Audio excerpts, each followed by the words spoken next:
Hello ছোট্ট বন্ধুরা, আমাকে চিনতে পারছো? অবশ্য আমাকে চেনেরও কথাও নয়। আসলে আমার নাম হচ্ছে বিন্দু। আর আজকে আমি এসেছি আমাদের এখানকার ছাত্রাখানায়। আসলে এখানে তো সবাই দাঁড়িয়ে বাসের জন্য অপেক্ষা করে, আর আমি এখানে অপেক্ষা করছি আমার ননদের মেয়ের জন্য। ও আসলে কানাডা বলতে একটা জায়গা আছে না, ওই দেশ বিদেশ, ওখানে থাকে। ঠিক আছে,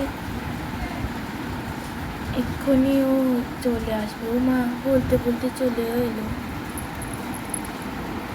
এই যে, এর নাম হচ্ছে ঈশা, বিদেশে থাকে। মামি মামি চলে এসছি, কেমন আছো? ভালো আছি রে মা। আচ্ছা, ওরা আমার বোনেরা কেমন আছে? অনেক ভালো আছে।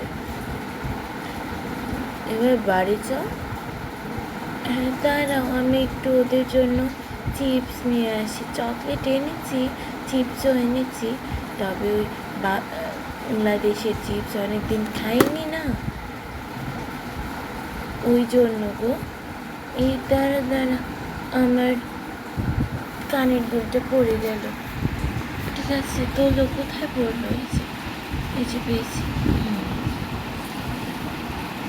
ঠিক আছে, আমি এখানে আমি বরঞ্চ যাই, তুই আয়। কিন্তু আমি তো মামার বাড়ি ভুলে গেছি গো। আরে, তুই বলবি মন্টু নস্করের বাড়ি কোথায়, দেখতো তোর মামাকে চিনবে ওরা। আচ্ছা আচ্ছা, ঠিক আছে।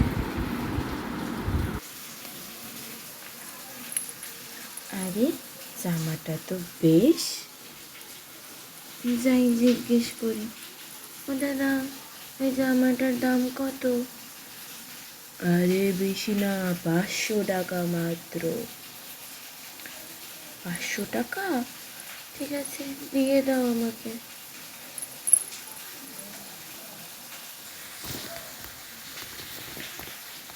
এই নাও তোমার জামা, দিন দিন দিন দিন।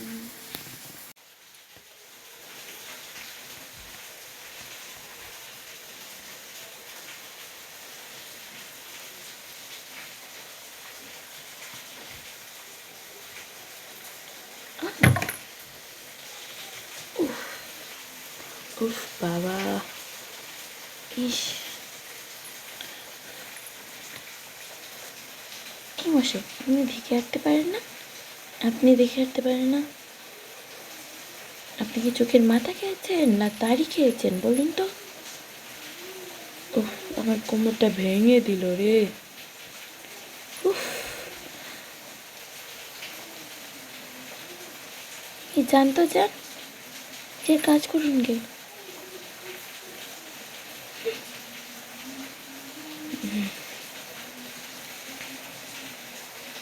তো দেখতেই তো পেলো বন্ধুরা, এ আবার কে এলো আমাদের ঈশার জীবনে।